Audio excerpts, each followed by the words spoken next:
国际上要紧来关心乌克兰外交部长库列巴，车闸回应教宗方济各提出亚白旗谈判结束战争这个讲法。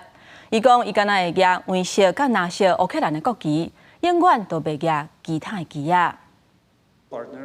乌克兰外长库列巴回应教宗方济各亚白旗的讲法，讲乌克兰永远袂投降。伊伫 X 大文讲，上强的人是正义甲邪恶伫咧对抗时阵，徛伫咧正义这边。乌克兰的国旗是黄色甲蓝色，乌克兰永远袂升其他的旗啊，并且讲伫咧二战期间，迄当阵的教宗庇护12世对纳粹的暴政拢点点点，希望梵蒂冈唔能够安尼生。教宗方济各是伫咧接受瑞士广播电视台 RFI 采访时阵讲，乌克兰应该有勇气亚白旗，用谈判结束甲俄罗斯的战争。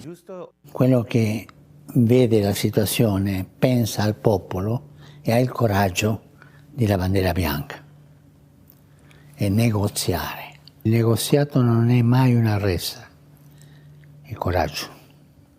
Per non portare il paese al suicidio. 乌克兰基辅大总主教舍夫丘克对教宗的这款言论也无认同，认为乌克兰受伤，但是无被征服。因那梵蒂冈解释讲，教宗所谓的白旗，并不是叫乌克兰投降，是停止敌对行动，用谈判的勇气达成休战。因那白旗这个词，也不是教宗主动讲的，是记者伫咧问问题时阵讲到的。